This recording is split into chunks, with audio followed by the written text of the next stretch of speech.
కొన్ని నెలల తర్వాత ఎట్టకేలకు డిఎస్సి నోటిఫికేషన్ 16,347 పోస్టులతో విడుదల చేశారు. కానీ రాష్ట్ర వ్యాప్తంగా ఈ పరీక్ష రాస్తున్న 4 లక్షల మంది టెట్ క్వాలిఫైడ్ అభ్యర్థులు ఎవరూ కూడా సంతృప్తికరంగా లేరు. మానసికంగా చాలా ఆందోళన ఎదుర్కొంటున్నారు, మానసిక అశాంతిని ఎదుర్కొంటున్నారు. దానికి 3-4 ప్రధానమైన అంశాలు ఉన్నాయి. మొదటిది, ఈ సమయం 45 రోజులు మాత్రమే ఇచ్చారు. దానికి కూడా డిఎస్సికి ఉన్నటువంటి సిలబస్కి ఈ సమయంలో పుస్తకాలు అటు నుంచి ఇటు తిరిగేయటానికి కూడా సమయం సరిపోదు. దీన్ని 90 రోజులకు పెంచాలని అభ్యర్థులు అందరూ ఏకగ్రీవంగా కోరుతున్నారు. ఎందువల్లంటే గతంలో ఎస్సీ వర్గీకరణ కోసం దీని 5-6 నెలలు నోటిఫికేషన్ ఇవ్వలేదు. ఇప్పుడు ఇంకో 45 రోజులు అదనంగా ఇచ్చిన వల్ల పోయేదేమీ కూడా లేదు. అందువల్ల సమయం 90 రోజులు అంటే ఇంకో 45 రోజులు కూడా ఇవ్వాలని అభ్యర్థులు డిమాండ్ చేస్తున్నారు. రెండోది, వయో పరిమితి. డిఎస్సికి 2018 44 ఏళ్ళు, ఇప్పుడు కూడా 44 ఏళ్ళే ఇచ్చారు.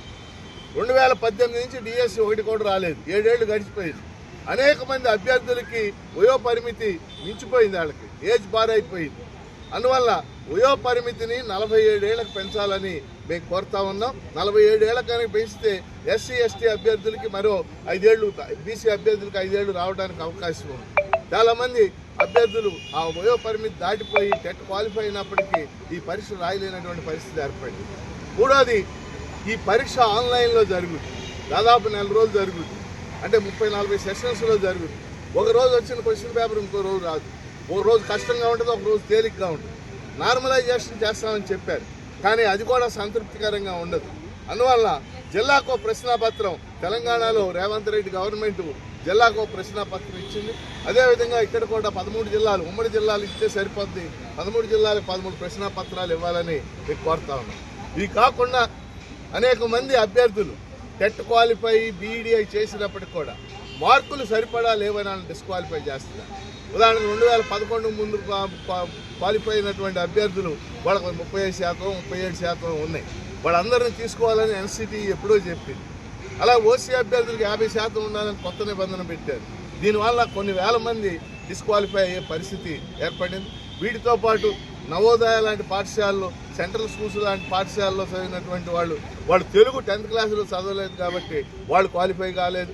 కంప్యూటర్ సైన్స్ చదివినటువంటి వాళ్ళ కెమిస్ట్రీ లేదని వాళ్ళని క్వాలిఫై చేయలేదు. ఇలాంటి వాళ్ళు చాలామంది ఉన్నారు. అందుకే మేము చెప్పేది ఏంటంటే 4వ అంశంలో ఎవరైతే బీఈ డిగ్రీ పూర్తి చేసి ఎవరైతే టెట్ క్వాలిఫై అయ్యారో వాళ్ళందరికీ కూడా డిఎస్సి రాసే అవకాశం కల్పించాలని కోరుతున్నాం. ఈ 4 అంశాల మీద కూడా లోకేష్ సమయాన్ని వెచ్చించి అభ్యర్థులతో చర్చించి నిర్ణయాలు చేయాలని మేము డిమాండ్ చేస్తున్నాం. లేకపోయినట్లయితే భవిష్యత్తులో వాళ్ళకు కూడా మానసిక అశాంతి మిగులుతుంది. 16,000 మందికి ఉద్యోగాలు రావచ్చు, కానీ ఈ అసంతృప్తిగా ఉన్నటువంటి సుమారు 4 లక్షల మంది అభ్యర్థులు కూడా మీకు వ్యతిరేకం అవుతారని లోకేష్ నేను హెచ్చరిక చేస్తూ ఉన్నాను. ఆయన సమయం ఇచ్చి ఈ అంశాల మీద దృష్టి పెట్టి వాళ్ళకి సానుకూల ఖర్చులేవి ఏవి కూడా రూపాయి కూడా అదనంగా ఖర్చు చేయాలని మేము డిమాండ్ చేస్తాం. జి రామన్న, డివైఎఫ్ఐ రాష్ట్ర కార్యదర్శి. నిరుద్యోగులు, పీడీఎఫ్ ఎమ్మెల్సీలు, డివైఎఫ్ఐ లాంటి సంఘాలు అనేక సుదీర్ఘకాలం పోరాటం చేసి డిఎస్సి సాధించారు. దానికి రాష్ట్ర ప్రభుత్వానికి ప్రత్యేక ధన్యవాదాలు తెలియజేస్తున్నాం. అయితే ఈ డిఎస్సిలో అనేక అంశాలు మేము ఇప్పటికే రాష్ట్ర మంత్రి గారికి లేఖలు రాసి ఉన్నాము. అనేక మంది అనేక రూపాల్లో ఇప్పటికే మెయిల్ చేస్తున్నారు. ఇందులో ప్రధానంగా వయో పరిమితికి సంబంధించి 40 ఏళ్ళకి పెంచాలనేటువంటిది ఒక ప్రధానమైన డిమాండ్. అలాగే ఈరోజు ఒకే జిల్లాకు ఒకే పేపర్ ఉండటం వల్ల ఈరోజు అందరికీ సమన్వయం జరుగుతుంది అనేటువంటిది మా రెండవ డిమాండ్. అలాగే డైట్ చేసిన వాళ్ళకి, బీఈడీ చేసిన వాళ్ళందరికీ కూడా డిఎస్సిలో అవకాశం కల్పించాలని చెప్పి, అలాగే బీఎస్సీలో సిఎస్ చేసిన వాళ్ళకు ఇప్పుడు స్కూల్ అసిస్టెంట్ సంబంధించి పిఎస్ రాయడానికి అర్హత లేదని చెప్తున్నారు. ఎవరైతే వాళ్ళు దానికి అర్హత ఉన్నారో వాళ్ళకి ఆ సబ్జెక్ట్ లేదంటున్నారు. అలాగే పీఈటీ పోస్టులు ఇందులో తక్కువగా ఉన్నాయి. ఈ అన్ని విషయాల మీద, టెక్నికల్ విషయం మీద ప్రధానంగా 90 రోజులు ఏదైతే సిలబస్ హెవీ సిలబస్ ఉంది, విస్తృతంగా ఉంది. కేవలం 44 రోజులు 40 రోజులు అంటే సాధ్యపడదు. కనీసం దానికి 45 రోజులు యాడ్ చేసి 90 రోజులైనా చదువుకోవడానికి సమయం ఇవ్వాలనేది మా ప్రధానమైన డిమాండ్. ఈ డిమాండ్ మీద ఈరోజు శాంతియుతంగా ఆందోళన చేస్తున్నాం. రాష్ట్ర ప్రభుత్వం మా ఆవేదన, మా ఆక్రందన అర్థం చేసుకుని తక్షణమే సమస్య పరిష్కారం చేయాలని చెప్పి, ఆ రకంగా పరిష్కారం చేయకపోతే నేను అనేక జిల్లాలు చేసాం, ఈరోజు కూడా అనేక జిల్లాలు చేస్తున్నాం, రేపు పెద్ద ఎత్తున కూడా ఆందోళనకు సిద్ధమవుతామని చెప్పి మాత్రం ఈ రాష్ట్ర ప్రభుత్వానికి హెచ్చరిక చేస్తున్నాం. ఓకే, అందరికీ నమస్కారం. నా పేరు జి రామన్న, డివైఎఫ్ఐ రాష్ట్ర ప్రధాన కార్యదర్శి. ఈరోజు డివైఎఫ్ఐ డిఎస్సి కోసం అనేక పోరాటాలు చేశాం. ఎట్టకేలకే డిఎస్సి రాష్ట్ర ప్రభుత్వం విడుదల చేసింది. అయితే ఈ రాష్ట్రం ఇచ్చినటువంటి డిఎస్సిలో అనేక అంశాలు ఇప్పటికే ప్రభుత్వం దృష్టికి తీసుకెళ్ళాం. ప్రధానంగా వయో పరిమితి సంబంధించి గతంలో 2018లో ఏదైతే వయసు పెట్టారో 44 ఏళ్ళు అదే పెంచారు. ఇది సరిపోదు, కనీసం 47 ఏళ్లకు వయో పరిమితి పెంచాలనేటువంటి మా డిమాండు. అలాగే డైట్ ఎవరైతే బీడ్ చేసిన వాళ్ళు ఉన్నారో వారందరూ కూడా ఈరోజు డిఎస్సి అవకాశం ఇవ్వాలంటే మా రెండవ డిమాండు. అలాగే ప్రిపరేషన్ సంబంధించి కేవలం 45 రోజులు మాత్రమే ఇచ్చారు. ఇది ఏమాత్రం సరిపోదు, కనీసం 90 రోజులైనా ఉంటే కానీ ఈరోజు ఈ సిలబస్ను అందుకోవడం సాధ్యపడదు. అందుకని ప్రిపరేషన్కు సమయం పెంచాలి, 90 రోజులు గడివాలంటువంటిది మా మూడవ డిమాండు.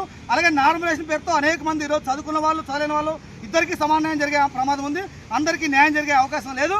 అందుకనే ఒకే జిల్లాకు ఒకే పేపర్ పెట్టాలా, వీలైతే ఆఫ్లైన్లో పెట్టమని చెప్పేది మా మూడో డిమాండ్. దీంతో పాటు ఈరోజు బీఎస్సీలో సిఎస్ చేసిన వాళ్ళకు ఎస్ఏలో పిఎస్ అవకాశం ఇవ్వాలని, అలాగే పీఈటీ పోస్ట్ పెంచాలని, ఇతర టెక్నికల్ సమస్యలు ఏవవుతున్నాయో వాటిని పరిష్కారం చేయాలని చెప్పి ఈరోజు శాంతియుతంగా డివైఎఫ్ఐ ఆధ్వర్యంలో విజయవాడలో ఆందోళన చేస్తున్నాం. ఇప్పటికే రాష్ట్ర ప్రభుత్వం ఈరోజు క్యాబినెట్ జరుగుతూ ఉంది.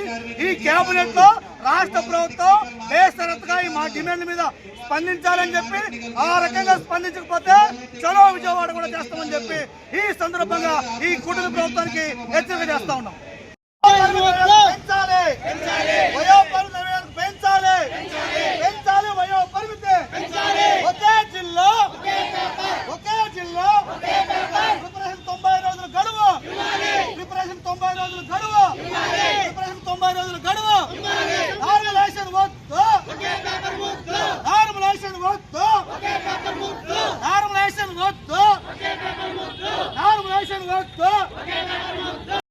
వయో పరిమితి, వయో పరిమితి, వయో పరిమితి. ఒకే జిల్లా, ఒకే జిల్లా, ఒకే జిల్లా, ఒకే జిల్లా. వీడితో తారం చేసుకున్న వాళ్ళకి డిఎస్ల అవకాశం, వీడి ట్రైనింగ్ చేసిన వాళ్ళకి డిఎస్ల అవకాశం.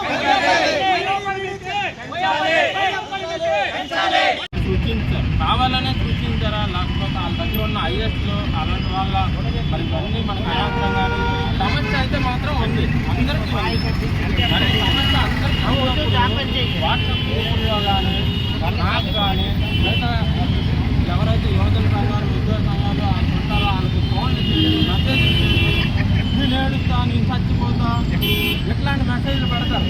మీరు చచ్చిపోతారు, ఏడుస్తారు అనుకోండి, మేము ఇంత పెద్ద సమస్య ఉంది కదా, మీరు అందరూ పొలవమని వచ్చేస్తారు, మీరు వస్తారని చెప్పి మేము కండక్ట్ చేయడం జరిగితే మళ్ళీ మీకు పాలు పట్టి వందనాలు చేసి 3 కళ్ళు తీసుకురావాల్సిన పరిస్థితి ఉంది. సమస్య అందరిలో ఉంది, అందరూ బాధపడుతున్నారు.